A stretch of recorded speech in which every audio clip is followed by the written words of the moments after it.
Bonjour, ravi de vous retrouver dans l'hebdo de François, en partenariat avec BRFM et Africa numéro 1. Ravi aussi de retrouver nos 4 éditorialistes. On va commencer par la voix qui fait vibrer toute l'Afrique. Elle m'a précisé pas seulement francophone, elle nous vient d'Africa numéro 1. On l'appelle Anastasie Tudiège. Bonjour. Bonjour Jean-Marc. Tout va bien? Tout va très bien. Bon. De l'autre côté, des charmes un peu différents, mais néanmoins une plume acérée trempée dans le vinaigre. Vous aurez reconnu Éric Zemmour. Éric Zemmour, journaliste au Figaro, mais qui vient aussi nous rendre visite chaque semaine et qui nous donne ses analyses. Voilà. En face de lui, l'intelligence incarnée, l'intellect, celui qui est le symbole du CNRS, directeur de recherche au CNRS, Dominique Volton. Vous allez bien? Très bien, merci. Bon, le café, c'est pour vous, j'espère, hein, après ces compliments. Et puis le dernier, mais non le moindre, de cet ordre Ahmed El-Kei, qui est rédacteur en chef de BRFM, mais que vous retrouvez, bien sûr, vous le savez,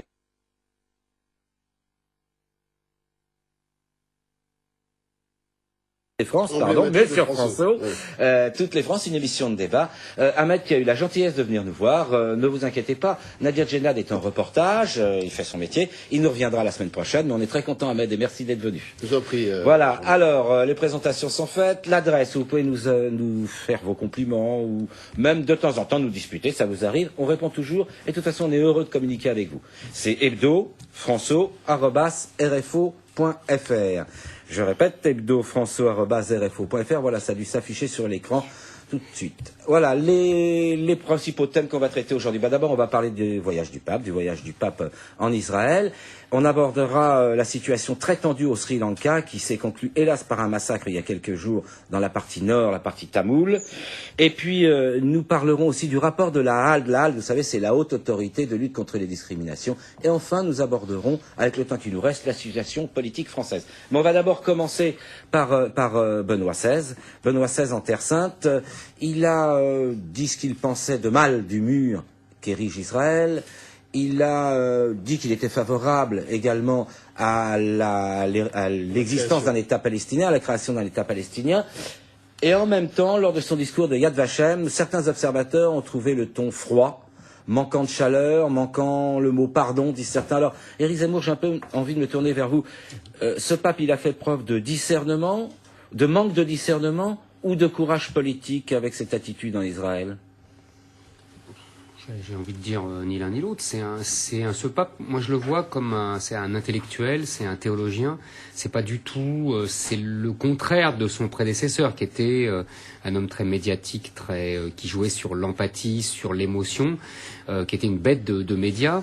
Lui, c'est pas le cas, donc il paraît toujours froid et distant, et il ne fait pas ce que ce que le contexte, enfin la société médiatique demande, quoi. Attends de lui. Voilà. Attendrait de lui. Voilà. Donc il est toujours en deçà, il n'arrive jamais à rentrer dans l'émotionnel qui est le maître mot aujourd'hui de la société médiatique. Bon, ça veut pas dire en même temps qu'il renie les stratégies du précédent pape, puisque si j'ai bien compris, c'est lui qui les a inspirés auparavant. Alors, deuxièmement, sur le pardon, etc., Jean-Paul II avait déjà fait le travail, si j'ose dire. On va pas à chaque pape recommencer. Moi, je trouve qu'il faut pas non plus. C'est ce que disent certains observateurs israéliens. Bah oui. Donc, voilà. Donc, il y a parmi les Israéliens des gens qui essayent en permanence d'utiliser le souvenir de l'Holocauste pour prendre des points pour gagner des points politiques. Bon, faut peut-être arrêter. Maintenant, pour le mur, moi, je trouve que, en revanche, je finis après. Je trouve qu'il aurait pu s'inquiéter un peu plus de la situation des chrétiens en terre palestinienne Il leur a conseillé de rester malgré les grandes difficultés. Oui, d'ailleurs, ils partent tous. Ils partent tous sous la pression d'ailleurs des islamistes. Donc, je trouve que là, il y a un vrai sujet pour un pape. Voilà. Ahmed El-Kei voulait dire un mot, ensuite Dominique Volton. Il faut regarder par rapport à la froideur du pape les événements récents. Il y a quand même eu quelques bourdes, quelques maladresses pour le moins. Il y a eu le discours de Ratisbonne envers les musulmans qui a provoqué une certaine réaction dans le monde musulman. Il y a eu la bourde concernant le préservatif à l'occasion de son voyage en Afrique. Donc le pape n'est pas seul, il est entouré et c'est aussi un diplomate, supposément, puisque c'est le Saint-Siège. C'est un voyage politique. C'est un voyage éminemment politique. Donc politique. Ces discours ont été écrits à la virgule près à l'occasion d'un voyage dans une région éminemment sensible, où il doit interpeller plusieurs acteurs sur le terrain qui sont plutôt en conflit. Donc le discours a été effectivement un discours de diplomate, écrit de manière très préparée. Voilà, il n'y a pas eu de scandale. Exactement ce que je dis. Je fais référence aux maladresses précédentes pour expliquer le caractère très carré des interventions du pape à l'occasion de ce voyage extrêmement sensible et qui concerne une région en conflit. Donc le discours a pu paraître froid parce qu'il a été très préparé, il n'a laissé aucune place à la spontanéité pour pas... Une place à l'improvisation pour pas qu'il y ait de bêtises, de sottises. Absolument. Vous avez tout compris, Jean-Marc Brun. Voilà. D'accord. Dominique Volton voulait dire un mot. Je suis pas sûr de comprendre aussi bien que ça, Dominique. Merci pour. Si on comprend pas, c'est que la communication n'est pas bonne. Donc merci pour le communicateur. 3 choses. La première, c'est que on peut pas dire que c'est un voyage politique seulement. C'est pas vrai. Parce que si vous voulez, quand même, la terre d'Israël, la terre sainte, c'est quand même d'abord un voyage spirituel. La déformation de notre univers politique et médiatique, c'est de ramener tous les acteurs, quels qu'ils soient, des scientifiques, des religieux, à des discours politiques ou d'émotions. Non, c'est d'abord un voyage courageux compte tenu des conditions politiques dans un domaine qui est fondamentalement un domaine spirituel. Et ce serait vrai de la même chose pour la terre d'islam, et c'est la même chose pour les juifs, c'est la même chose pour les chrétiens. Donc ça, faut le rappeler en premier, parce qu'à force de tout laïciser, Dieu sait si je suis pour la laïcité, mais il faut quand même pas non plus exagérer. Première chose. Vous n'avez pas lu les discours Je vous remercie, je ne sais pas lire. Il n'y a aucun élément spirituel dans le discours du pape. Non, mais ça, par exemple, Netanyahou lui a posé la question. Spirituel, c'est le fait que évidemment, c'est le pape qui voyage. On va laisser Dominique Volton. Je m'excuse quand même, franchement. Ahmed, là, vous êtes en train d'attaquer un homme. Il a été pris, non, attendez, il a été pris aux endroits où, par définition, sont les lieux saints pour les chrétiens. Bon, qu'il n'en ait pas rajouté compte tenu du contexte, c'est peut-être un choix qu'il a fait. Sur le plan politique, maintenant, bon, il a dit 2 choses. Il a dit qu'il faudra qu'il y ait 2 États, ce qui est une évidence absolue. Il faudra un jour qu'on sorte de l'illusion guerrière. Oui, c'est pas une position nouvelle du Vatican. Non, mais c'est quand même important de le rappeler in situ, quand même, en situation. Et deuxièmement, la condamnation du mur. Bon. Troisièmement, sur les chrétiens d'Orient, qui sont quand même entre 15 et 20 millions, c'est énorme, pas seulement sur Israël. Parce qu'il n'y a pas, hélas, que les extrémistes musulmans qui font pression, il y a aussi, hélas, une bonne partie d'Israéliens. Je pense c'est le premier. Alors, c'est le paradoxe, parce que c'est là-dessus qu'on attendait le pape. Et c'est vrai que je ne sais pas pourquoi il a été si timide que ça. Nous ne connaissons pas l'ensemble des tenants et des aboutissants, mais le fait qu'il ait rappelé pour la première fois solennellement, c'est déjà ça. Donc si vous voulez, moi, et puis alors maintenant, quant aux racines, de savoir si c'est lui c'est vrai qu'il y a quand même un lien très fort, il y avait un lien très fort entre le cardinal Ratzinger, le cardinal archevêque de Paris Lustiger et Jean-Paul II. Et c'est vrai que sur la politique en Terre Sainte, ils avaient à peu près la même position. Alors que, vu là, en plus j'ajoute que l'âge est aidant, moi je trouve que ce voyage-là, qui s'est finalement fait dans une logique communicationnelle sur un ton très modéré, est plutôt plus fort que quand on dit qu'il y a un scandale à Ratisbonne et compagnie. Voilà. Mais je pense pas que ce soit un choix de com. Je pense que c'est l'homme, c'est l'âge, c'est le style. Non, il ne faut pas toujours être dans l'interprétation. Un fait, c'est un fait. Il est venu, il a parlé, il a dit 2-3 choses. Il y a des choses qu'il a pas dit.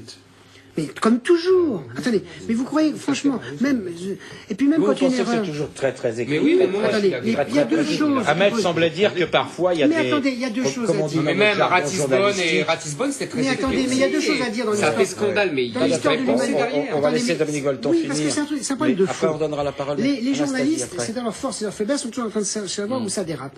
Les êtres humains ne sont pas des ordinateurs. Ils ont beau avoir tout carré, comme vous avez dit, tout préparé. Des fois, ça dérape parce que l'erreur est humaine.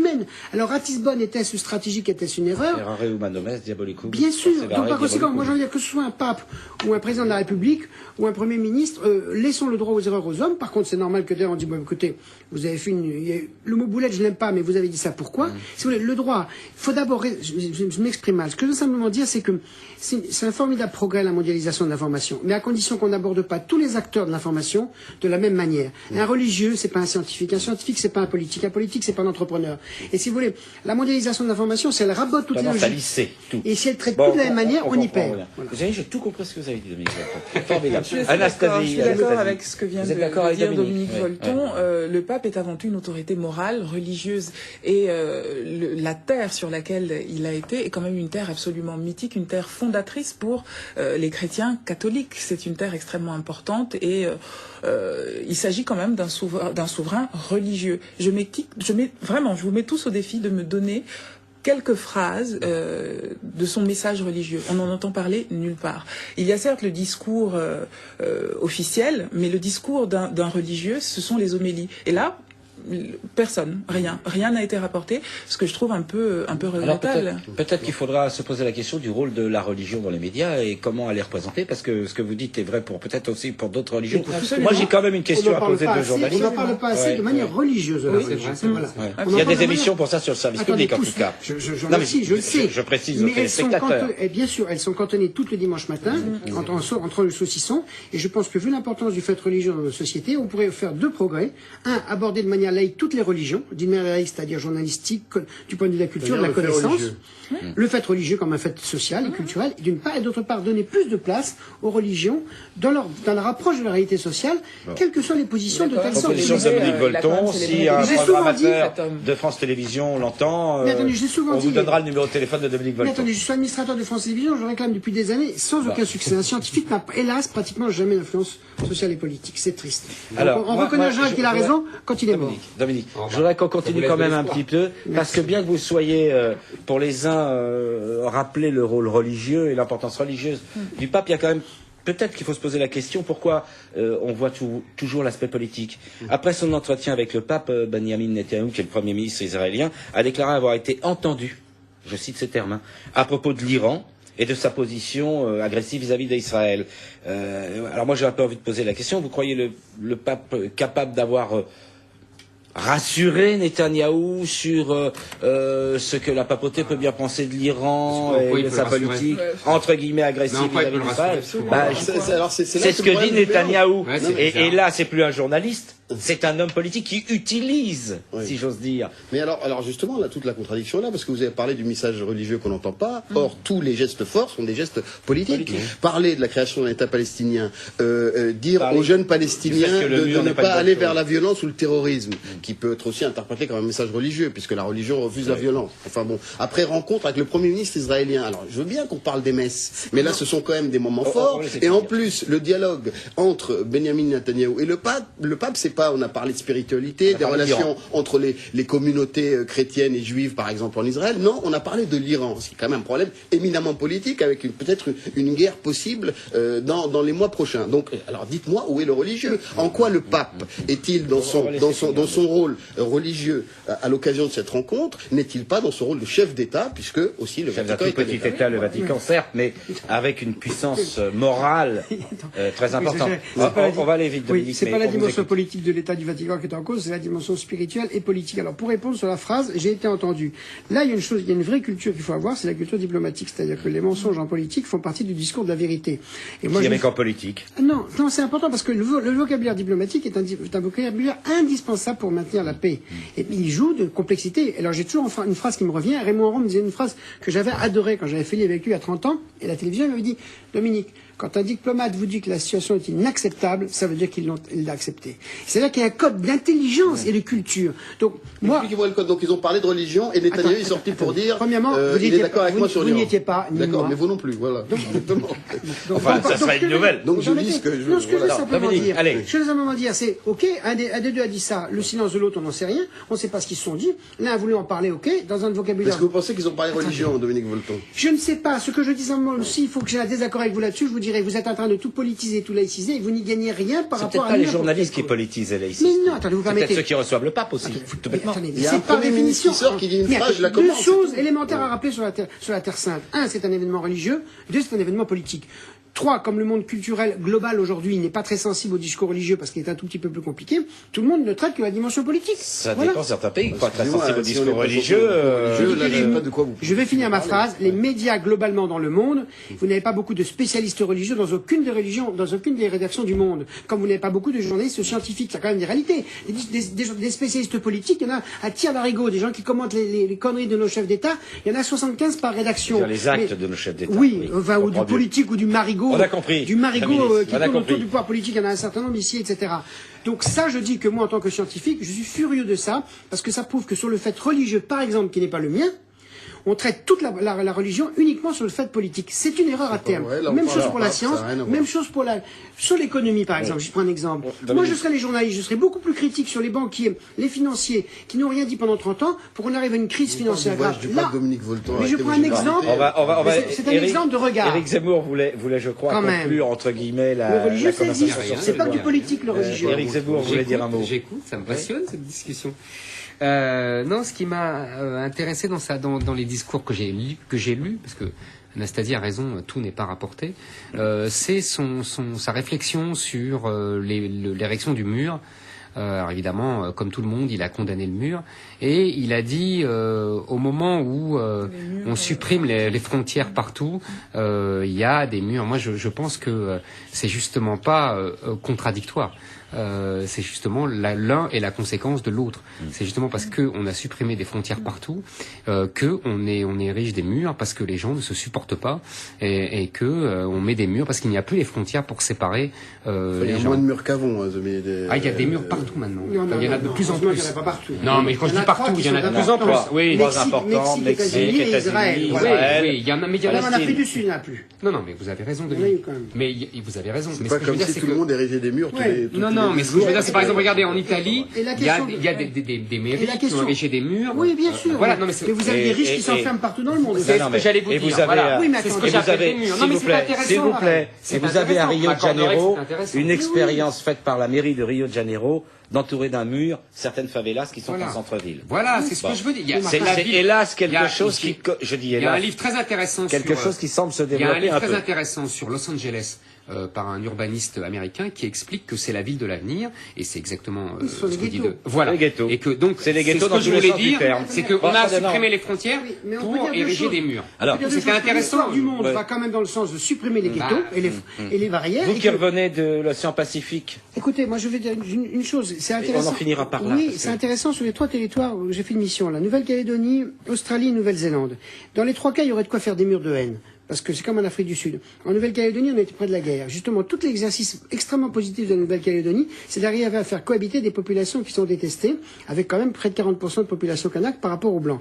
En Australie, ça a été une autre situation, ils ont massacré les aborigènes. massacré les aborigènes. Il en reste dans une situation telle que la mauvaise conscience fait que cet espace politique de l'Australie n'arrive même plus à émerger parce qu'il n'arrive pas à régler ce compte du passé. Ils avaient fait l'extermination, solution hélas classique dans l'histoire de l'humanité.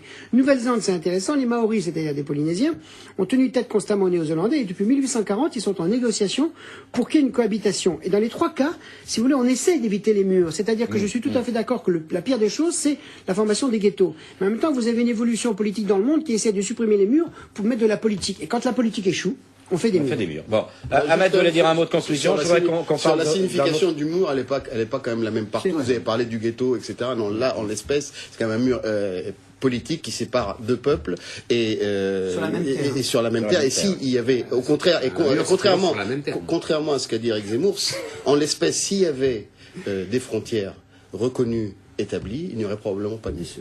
Oui, Ah oui, c'est bien ce que j'ai dit. Ça, C'est c'est exactement ce que j'ai dit. Non, mais c'est- non, Je non, pense que non, vous êtes d'accord là-dessus. Allez, s'il vous plaît. Non mais j'ai Non, compris. non, j'ai dit l'inverse. sa réponse J'ai est fine. compris.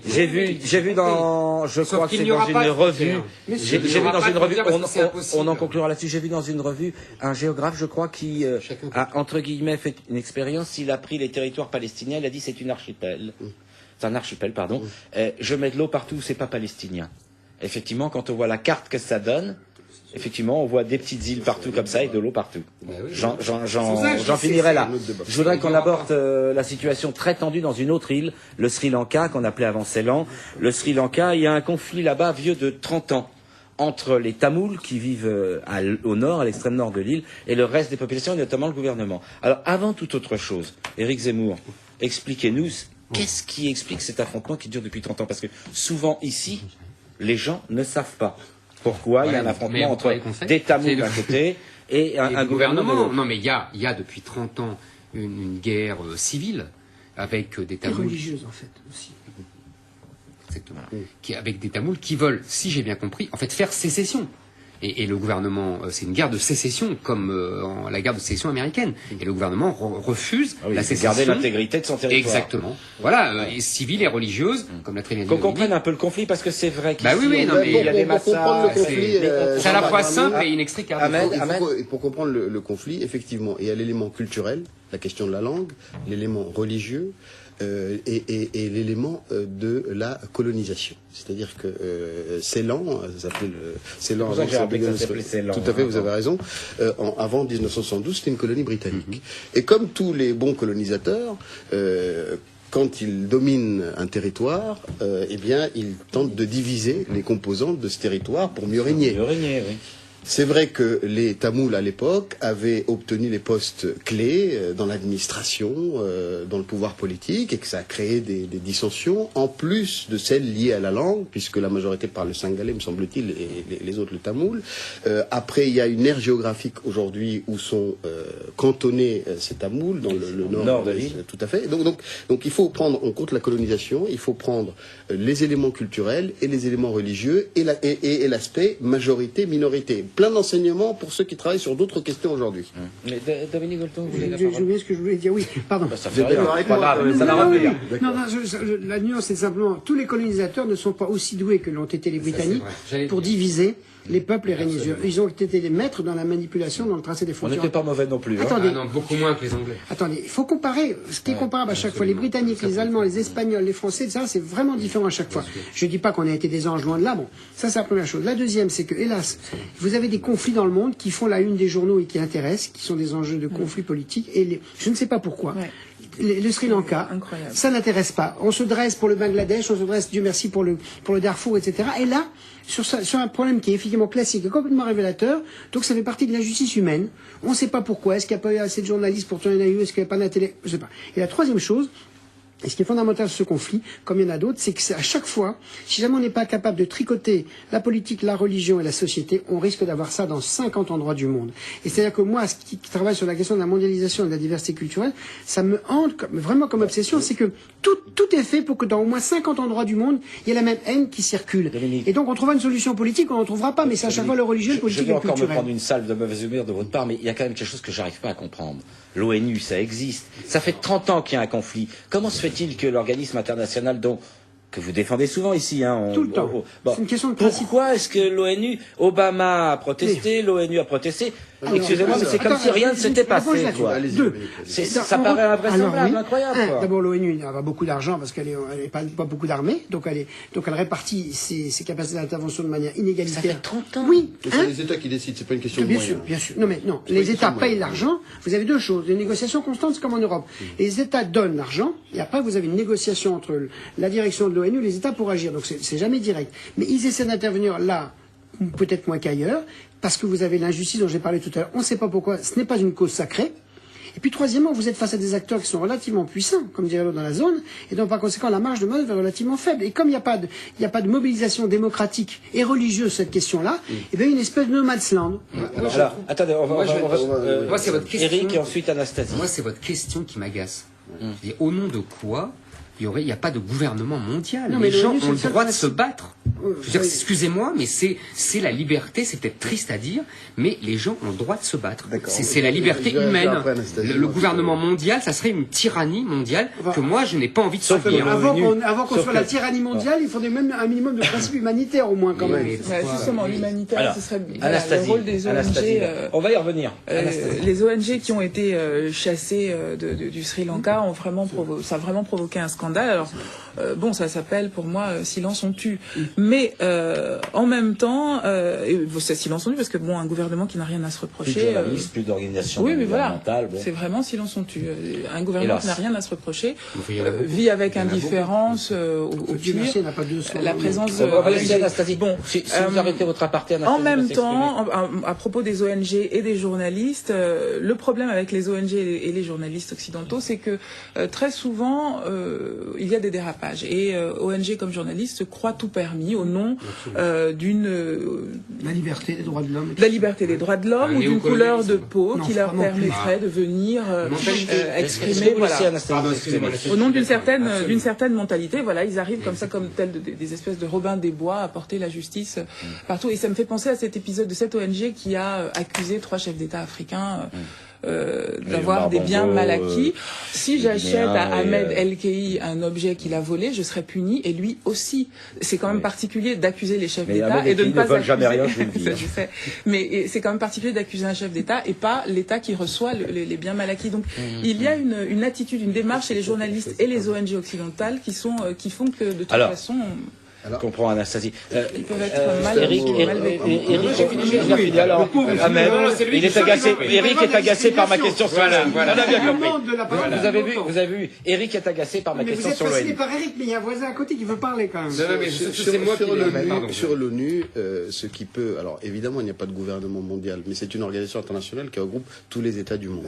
Et c'est la seule au monde, effectivement, Dominique Volton. Et là, quand on entend de grandes puissances comme la France, comme la Grande-Bretagne, à travers les ministres des Affaires étrangères, dire on va tenter d'alerter le Conseil de sécurité sur le fait qu'il y ait 50 000 personnes coincées. Voilà. Donc voilà. Et c'est là, et c'est ce qui peut provoquer un petit peu la réaction. Je me dis, mais pourquoi cette capacité à intervenir de manière extrêmement efficace et rapide dans certaines situations, sans parler du gouvernement mondial, et puis cette incapacité quand il s'agit d'êtres humains dans la détresse. Être humain dans la détresse. Qui sont soutenus par personne. Voilà, qui sont soutenus par personne. Il y a une communauté internationale, il y a des organisations internationales dont le rôle est celui-là. Si on regarde les textes, notamment celle de l'intervention au chapitre 7 de la Charte des Nations Unies, il y a une possibilité d'intervention dans les cas humanitaires. Pourquoi cette intervention n'a pas lieu? Pourquoi les responsables de ce monde, les plus puissants, arrivent en disant on va tenter d'alerter le Conseil de sécurité quand on sait que ce même Conseil de sécurité est capable de prendre du jour au lendemain une résolution et l'appliquer la semaine qui suit. Mais parce que vous faites la même erreur principielle que Dominique Volton. Non, mais permettez. C'est que la communauté... Vous avez le droit de dire, vous On a avez le droit de laisser parler. des erreurs de principe. Dominique Volton. Vous avez le droit de avoir la même opinion, mais pas dire Vous faites la même erreur, dit-il, Non, Ahmed et non, Dominique il dit Volton. vous faites une erreur principielle. Les mots ont un sens. C'est une erreur de principe, c'est pas de même nature. Est-ce qu'il retire le mot principiel pour qu'on puisse continuer? Ah oui. Bon, alors, je retire. Voilà. Ce que je veux dire, c'est que vous pensez, comme Dominique Volton, que la communauté internationale n'existe pas, or elle n'existe pas. C'était ce que j'appelais une erreur C'est une principielle. organisation internationale avec des règles. Ça existe. Des règles et des lois la internes. communauté, ça veut dire qu'il y a une solidarité. Il y en a pas. Il y en a pas. Il y a des rapports de force entre les États. Il y a deux choses dans l'ONU, des rapports de force et une tentative de solidarité. S'il vous plaît. C'est un vieux débat entre Dominique Volton et Eric Zemmour. L'un qui parle de solidarité internationale et que l'ONU peut avoir un rôle positif, même si je crois ne pas trahir vos pensées, dire que c'est pas parfait. Et l'autre, Eric Zemmour, qui dit chaque État défend sa force, son droit, et c'est le rapport de force. Attendez. Le téléspectateur, faut qu'il comprenne ce qui vous sépare. Si c'est pas l'ONU, ce serait encore pire. Dominique Volton, soyez gentil. Vous pensez que ça serait encore pire? Ce n'est pas l'avis d'Éric Zemmour, qui pense que ça serait plus clair. Il y a des faits historiques. Il a fallu 2 guerres mondiales. Je m'excuse. Il y a eu la SDN. Attendez, on est 2 guerres mondiales. La SDN en 1918 et l'ONU en 45 pour qu'on arrive à dire qu'il faut arrêter la barbarie humaine et faire une tentative très modérée. Voilà. Reconnaissons, Dominique, donc de grâce, soyons l'ONU n'a modestes. pas arrêté beaucoup de barbarie. C'est pas vrai. C'est pas vrai. Elle a fait des choses. Hélas. Elle a arrêté un peu. Elle a critiqué ensuite. Bon, allez. On va revenir à la France. Qu'est-ce que ce serait si avait... Dominique Volton, est-ce que vous voulez essayer Non, mais de me laisser finir ma phrase? Historique. Qu'est-ce que ce serait s'il n'y avait pas l'ONU? Mais on peut. Vous savez, on pourrait essayer un jour, mais avec des si, on mettrait Paris en bouteille et on aurait beaucoup de mal. On va faire un débat un jour. Voilà. Ahmed l'a promis. On va passer à ce qui se passe un peu en France, avec notamment la HALD, alors la haute autorité de lutte contre les discriminations, vient de rendre un rapport. Ils ont noté qu'il y avait une augmentation de 25% en 2008 des saisines de cette haute autorité. Alors, c'est surtout le fait qui ressort le plus de ce rapport de la HALD. Une institution qui, d'après certains commentateurs, finirait elle, par convaincre au point que l'on s'adresse plus facilement, alors qu'il y a quelques années, la halte, personne ne connaissait. Ahmed, oui, vous pensez que la halte commence à avoir une notoriété? Tout à fait. Institution fondamentale aujourd'hui, la haute autorité de fondamentale. Oui, pourquoi? Vraiment. Parce que il faut voir le cheminement. On oublie souvent que c'est l'Union européenne qui a initié la création de la halte, que comme 90% de nos lois, y compris celles qui concernent la lutte contre les discriminations, elles viennent de l'Union européenne. Et donc la HALD a été créée, pas assez rapidement d'ailleurs, puisqu'il fallait beaucoup de temps pour que les parlementaires français se saisissent de la question de l'application, en tout cas de l'intégration de cette directive dans le droit français. Et donc la HALD, depuis, tente de mieux faire, de mieux répondre à ceux qui pensent être victimes de discrimination en France. L'arsenal législatif en France est assez complet. Mais en même temps, on ne sait pas comment l'utiliser. Et surtout, il y a un élément fondamental, me semble-t-il, c'est comment arriver à prouver qu'on est discriminé. Et là, la HALD joue un rôle fondamental, puisque en présentant de manière simple la situation concrète, la personne qui se sent victime de discrimination, eh bien la HALD a la possibilité de dire oui, vous avez raison, ou non, vous n'avez pas raison. Oui, je peux vous orienter vers les personnes compétentes. Très concrètement. Oui, vous pouvez utiliser ce pan de la loi française pour faire valoir vos droits. Et pas seulement cette question juridique, il y a aussi la question de la communication. Récemment, la HALD a été au cœur d'une initiative du Conseil de l'Europe, cette fois-ci pas de l'Union européenne, mais du Conseil de l'Europe, qui est une autre organisation transnationale, pour faire une campagne avec la mairie de Paris pour rendre visible la question de discrimination et permettre à tous ceux qui en sont victimes de se déclarer, de ne pas continuer à en faire un tabou, de dire oui, je suis victime, et d'interpeller la haute autorité de lutte contre le discrimination. Donc, élément fondamental. Élément fondamental du tout. Anastasie, à l'occasion de la sortie de ce rapport, il y a eu SOS Racisme, le CRAN, il y a eu pas mal d'organisations qui sont a priori réputées dans la lutte contre l'antiracisme, contre le racisme, pardon, et ces organisations ont toutes fait des critiques assez dures à la HALD. Alors les uns à propos des statistiques ethniques, sur lesquelles on va revenir après d'ailleurs, les autres sur à quoi ça sert, c'est-à-dire un peu s'inscrivant en faux. C'est ce que vient de dire Ahmed. Vous pensez quoi, Anastasie, là-dessus? Je pense que la situation est très complexe. C'est-à-dire que d'une part, je peux entendre les tenants des statistiques ethniques parce que l'idée, c'est de faire d'une réalité empirique une vérité chiffrée. Or, nous vivons en France, un pays occidental où les chiffres ont valeur de loi, de vérité. Et donc, une vérité chiffrée est plus gérable, plus facilement gérable.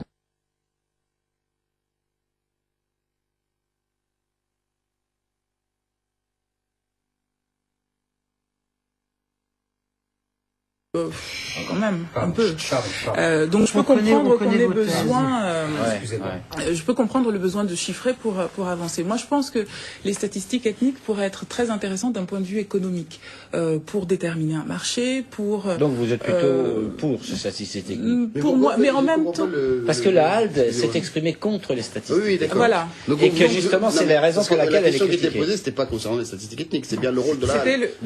Mais vous savez que ce qui compte, c'est pas la question. Elle a le droit de ne pas répondre à la question.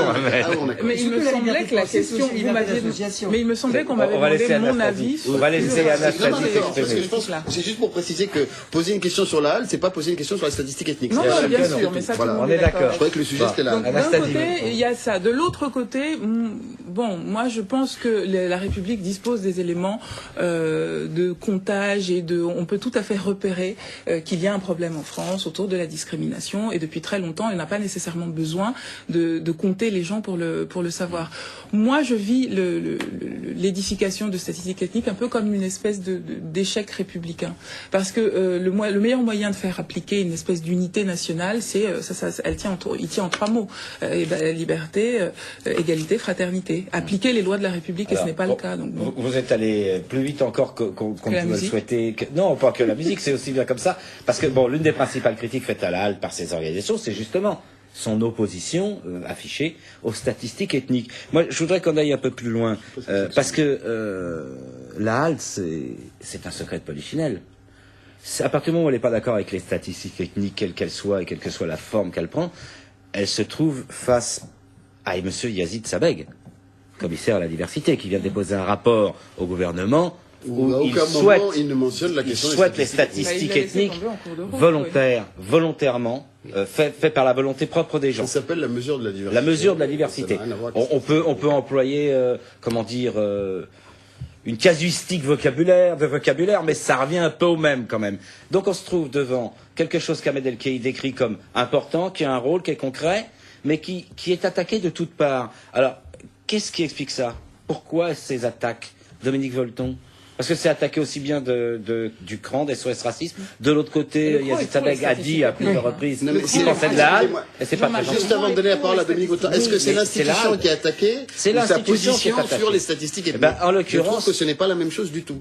ouais, Je suis désolé, c'est une Alors, nuance on va importante. demander à Dominique Volton ce qu'il en Il a pense. tout à fait raison, on a dévié. Attendez, Pardonnez-moi. non. Si. Non. Non, attendez, il n'a pas. Les On deux va y ont raison. revenir. Les deux ont raison.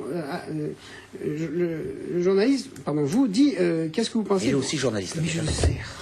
C'est parce que j'ai un Ah, défaut. ouais. Mais Vous j'oublie dites Jean-Marc les noms. Bralidi. Voilà, j'oublie les noms et les prénoms de temps en Depuis le temps temps. qu'on se connaît, Dominique, c'est pas gentil. Mais Mais ça fait ça rien. m'arrive, c'est Alzheimer, que vous voyez, Alzheimer. j'y peux rien, hein, ça fait 30 ans que ça dure, ou 40. Alors, ce que je veux dire, c'est que c'est normal qu'on vise sur le fond. La HALT, si on voulait être clair, c'est vraiment la première institution républicaine, puisque la République dit il ne faut pas qu'il y ait d'inégalité de discrimination. Puisqu'il y en a, la HALT est là pour dire voilà ce qu'il faut faire pour réduire les discriminations. Donc ceux qui râlent contre le principe de la HALT sont complètement contradictoires, et je pense à vous, avec le principe républicain. C'est pas parce que vous allez répondre que factuellement la HALT, c'est allez. attendez, Non, on n'est pas l'institution. d'accord. suis pas Non, d'accord. mais Ne perdons pas je peux notre temps. finir. Mais vous pouvez finir. Mais Non, je parle pas à vous Ne là. perdons pas notre temps, je vous prie. Tous les journalistes ne sont pas égaux. Hein.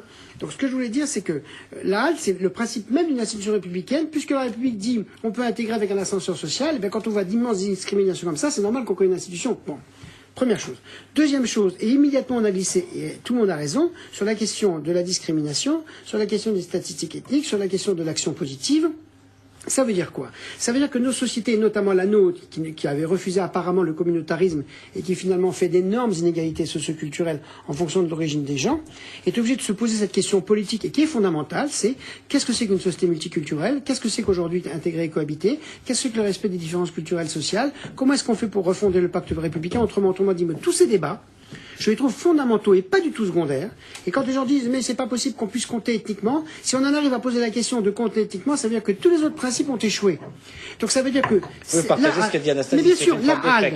C'est la reconnaissance d'un échec. la HALT, la question de la discrimination positive, la question des éventuelles statistiques ethniques, tout ça c'est les révélateurs d'une crise qui n'est pas seulement française mais qui est mondiale. C'est que nos sociétés qui avaient des modèles d'intégration ont tout échoué et qu'on ne sait plus comment faire dans des sociétés ouvertes pour à la fois rester des sociétés qui intègrent tout en respectant ce qui ne s'est jamais fait dans l'histoire de l'humanité qu'on va être obligé de faire, intégrer tout en respectant les différences là, vous sociales et avez- Les culturelles. États-Unis comprends bien. ont un certain chemin parcouru sur ce Attendez, ils ont un point. chemin Non, parcouru non, qui a été c'est d'une des- violence inouïe. Oui, d'une violence inouïe. Et ils sont Écoutez, séparés. Ellis Island, si vous allez à Ellis Island, Oui. c'est une situation d'esclavage. Mais ils sont Si vous séparés, étiez en plus. jeune et en bonne santé, on vous gardait. Si vous n'étiez pas bon, c'est la station d'épuration ethnique qui était en face de New York. Si vous n'étiez pas bon, on vous renvoyait. En plus, ils sont séparés aujourd'hui Et la encore, construction, ils se touchent d'une pas. part, et le modèle d'intégration n'a Franchement. jamais marché. Bon. Jamais. Ahmed, Donc, par conséquent, Ahmed, je ce qui tiens à se vous passe chez remercier nous- publiquement. Vous avez mis d'accord Mais oui. Éric Zemmour et Dominique Sur Volton, la ce qui est mairie. ma foi assez rare. Ah, Bon, maintenant, ce que je- je veux on va dire- laisser alors, je Éric finis Zemmour juste une s'exprimer. seconde. Bah, Ce que je veux dire par là, moi, ce que je prends comme positif, et pas du tout comme négatif, ce sont tous ces débats et tous ces affrontements, parce qu'il faut qu'on avance, il n'y a pas de solution. Les Britanniques avaient un modèle de communauté, non pas, on l'a plus. On est dans des sociétés ouvertes, il y a des sociétés complètement, des communautés complètement différentes. Il va falloir qu'on invente un nouveau modèle. On comprend. Et mieux vaut On va- s'engueuler et discuter là-dessus que de prendre des airs de vierge effarouchée de ne rien faire. Voilà. D'accord. Alors, Éric Zemmour, Première. Alors j'ai entendu. il nous reste 15 minutes Ah ben, je d'émission. vais, je Faut le vais, dire, je vais essayer d'être très Faut clair, rester là-dessus. le plus clair possible et le plus rapide possible. Amen. Ahmed Amen. hein. El-Khaï. Ahmed El-Khaï. C'est pas Je Amen. voulais dire Al-Khaï et je voilà, Ouais, passe. non, mais Ah, Ahmed tâchez de El-Khaï. savoir les noms quand même. Alors, c'est d'une mauvaise foi, mais alors. Mais moi j'aime cette autodérision. Vous me l'attendez. Voilà, là c'est bien. Ça Je me dis plaît. pourquoi j'oublie les Ça noms. me plaît. Éric Zemmour. Voilà. D'abord, Ahmed El-Khaï a tout à fait raison, et je lui en sais gré parce que c'est très important, de rappeler que c'est l'Union européenne qui a imposé la création de la HALD. Pourquoi il a raison? Parce que ce n'est pas... Parce que c'est un bon journaliste et qui Non, sait. c'est pas, Non, c'est non, pas non, 90% des lois qui viennent de 80. l'Europe, pour être honnête. Non. Ça Bon, dépend des secteurs. allez. Ça dépend des secteurs. En Faut être matière de honnête. lutte contre les Peu importe. Est-ce qu'on peut s'entendre Voilà, en tout cas, en l'occurrence, sur on est le tous champ- d'accord. Ouais. Non, On est mais tous la d'accord HALT, sur c'est l'Union que européenne. la HALT, ça Non, vient de c'est une l'Union européenne. inspiration. Oui, oui, on est d'accord, D'inspiration on est C'est d'accord. pas une Union obligation. On est d'accord, on est d'accord. une inspiration. Donc mais c'est une inspiration très importante parce que Universaliste. justement, Universaliste. pas du tout. Enfin, ça dépend ce qu'on Ah, appelle l'universalisme. allez, on va laisser C'est en tout Éric cas- Et Zemmour en tout s'exprimer. respecter l'égalité. En tout cas, Dominique, non. on va laisser non. Éric Zemmour s'exprimer. Merci. pas J'ai été pendant sage. 15 minutes. J'ai été sage jusqu'à présent. J'ai pas dit un mot. Faut rendre ça. Pour une fois. Alors, donc l'Union européenne, quand vous lisez les textes du traité de Lisbonne et d'autres textes, c'est justement le contraire de la conception française assimilationniste. C'est la conception dite de la diversité. En fait, c'est un concept qui vient du Canada. Je suis désolé, j'ai lu les textes très attentivement. Donc, c'est le concept de la diversité, et c'est qu'il n'y a plus, dans les nations où nous vivons, pour l'Union européenne, de culture dominante. C'est-à-dire que les étrangers n'ont plus à se fondre dans la culture dominante, et qu'on pense régler les problèmes, entre guillemets, d'intégration par le dialogue des cultures qui sont mises à égalité entre la culture de l'étranger et la culture de ce que les démographes n'osent plus appeler l'indigène, mais le non-immigrant. Ça m'amuse beaucoup. Donc, mais je suis désolé, c'est ça. Attention, donc, pas du tout. Laissez-le faire. Donc la halte et ce produit-là. Ensuite, Ahmed El-Khaï prendra la parole et enfin la halte et ce produit-là. Et la lutte contre les discriminations, c'est aussi un concept qui refuse en fait la liberté, parce que qu'est-ce que c'est que la discrimination? C'est la liberté d'embaucher. Je suis désolé, on a le droit de vouloir embaucher qui on veut, et c'est un constat d'échec parce qu'on a renoncé à l'assimilation, je l'ai déjà expliqué 100 fois. Qu'est-ce que propose la HALD? Il faut voir l'idéologie. C'est un constat d'échec. Oui, c'est-à-dire que c'est parce que les gens ne veulent plus vivre ensemble, parce que les nouveaux arrivants ne s'assimilent pas assez à la culture d'origine. D'accord. C'est pour ça qu'ils se séparent. Non, je finis. Il faut voir l'idéologie qui anime la HALD. Il publie des rapports régulièrement. Récemment, ils ont par exemple estimé, ils ont fait une étude sur le livre scolaire, et ils ont estimé qu'il ne fallait pas étudier Allons voir Sylla Rose de Ronsard, parce que c'était discriminant pour les gens âgés. Je suis désolé. Ils ont estimé les gens âgés. Ce n'est pas. Oh, ça suffit. Là, ce n'est pas une caricature, c'est dans le texte. Parce que c'est énervant. À chaque fois que je dis quelque chose, vous me dites que c'est une caricature. Ce n'est pas n'importe quoi, c'est la vérité. C'est souvent vrai. Mais là, en l'occurrence, c'est vrai. Ils ont estimé quand même. aussi qu'il n'y avait pas assez dans les problèmes de calcul proposés aux enfants des scènes où l'on mettait en scène, c'est le cas de le dire, des homosexuels. Je veux dire, c'est ça l'idéologie de la HALD. Et ça vous gêne? Moi, je pense qu'il faut supprimer la HALD. Que c'est quelque chose d'anti-républicain, justement. Et que c'est un budget de 11 millions d'euros, c'est du gaspillage. On fait rien, 11 millions d'euros par rapport aux choses. C'est une façon de parler, c'est tout, de dire que le budget... Et que donc, il faudrait, je crois que c'est justement anti-républicain, que c'est une idéologie communautariste, et que s'il n'y a... Vous savez, la dernière proposition de la HALD, c'est l'autorisation d'absence pour conviction religieuse. Ça, c'est la dernière proposition de la HALD, c'est-à-dire qu'on met dans les entreprises le communautarisme religieux qui aurait le droit de dire, tel jour, moi, je m'arrête, etc. Ça veut dire là aussi, on s'arrête bien pour Noël. Non, mais oui, justement, c'est exact. Justement, le christianisme et justement la culture dominante de la France. C'est exactement ce que j'ai démontré. C'est la volonté de refuser qu'il y ait une culture dominante. Il faut que la culture dominante continue à exister en France. Sinon, il n'y a plus d'État, il n'y a plus de nation. Moi, c'est ce que je pense. C'est au moins le mérite d'être clair. On peut ne pas être d'accord, mais au moins on comprend. Ahmed, ensuite Anastasie. Je vais pas revenir sur la vision sociétale d'Éric Zemmour que vous avez eu loisir à écouter toutes les semaines, et puis d'autres téléspectateurs aussi. La société ne peut pas rester figée. C'est pour ça qu'il y a des institutions. C'est pour ça que des institutions sont là, et c'est pour ça que nous tentons de réfléchir sur ces questions. Il y a une réflexion, je ne vais pas m'attarder sur ces propos, mais il y a une réflexion qui est aussi menée par le Conseil de l'Europe, qui consiste à dire le modèle assimilationniste qui a perduré en France et dans d'autres pays, et le modèle dit communautariste ont tous les deux échoué pour intégrer. Ils sont en crise. Ils n'ont pas échoué, mais ça, je suis d'accord, ils sont en crise. Ont échoué pour ce qui est de l'intégration et de la pacification et de l'apaisement des relations entre les différentes composantes d'une nation. Est-ce qu'on peut laisser Ahmed s'exprimer? Et donc ces deux modèles ne sont plus ceux adaptés aujourd'hui pour gérer les relations entre ceux qui habitent dans une même nation.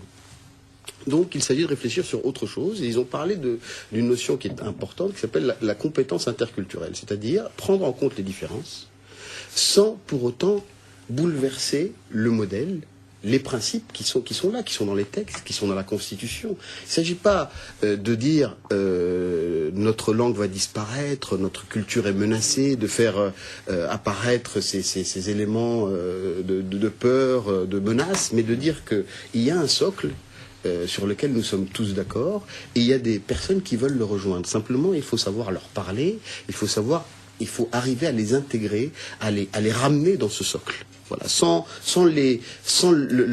nier leurs différences, sans nier leurs aptitudes, sans les mettre à l'écart, sans tenir compte des changements démographiques de la société, sans tenir compte des possibilités qui pourraient leur être offertes. Donc voilà, donc il y a une réflexion fondamentale à mener. La HALD contribue à cette réflexion parce que nous ne sommes pas dans une société figée qui va perdurer avec les mêmes critères, avec les mêmes modèles ad vitam. Donc nous réfléchissons. Certains regardent vers le passé et ne veulent surtout pas que ce modèle bouge. Pourquoi vous regardez Éric Zemmour? Non, je n'ai pas regardé. Parce que j'en ai parlé.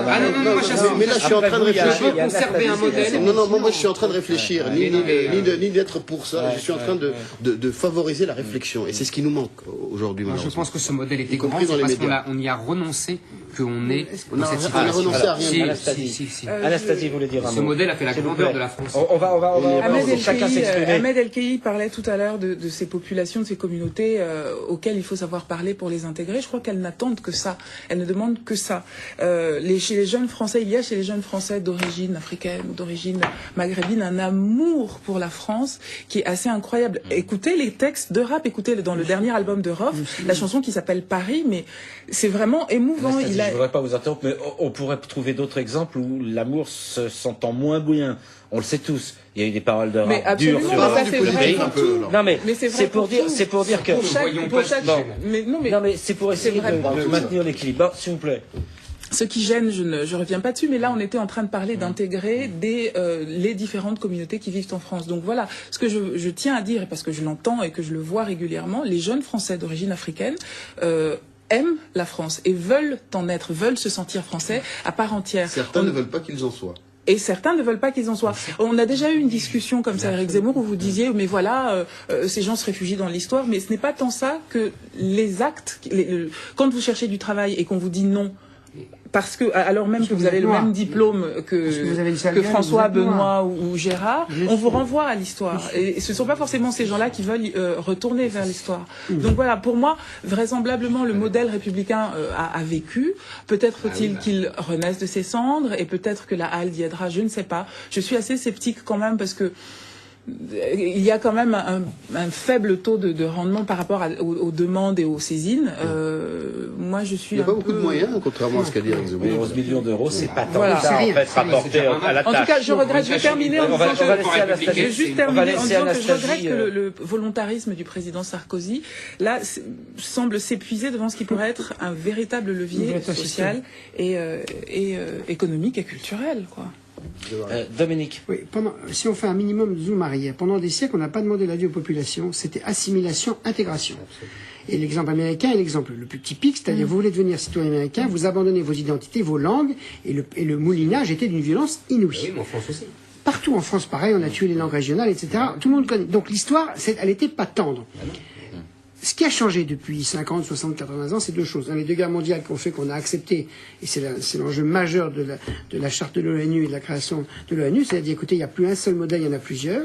Et puis toutes les luttes de libération qui font qu'aujourd'hui, le problème politique auquel on est confronté, il oblige à faire cohabiter deux logiques qui sont contradictoires, mais ce sera la grandeur de la démocratie si on y arrive. C'est qu'un, oui, les gens veulent continuer à s'intégrer et à participer à un collectif.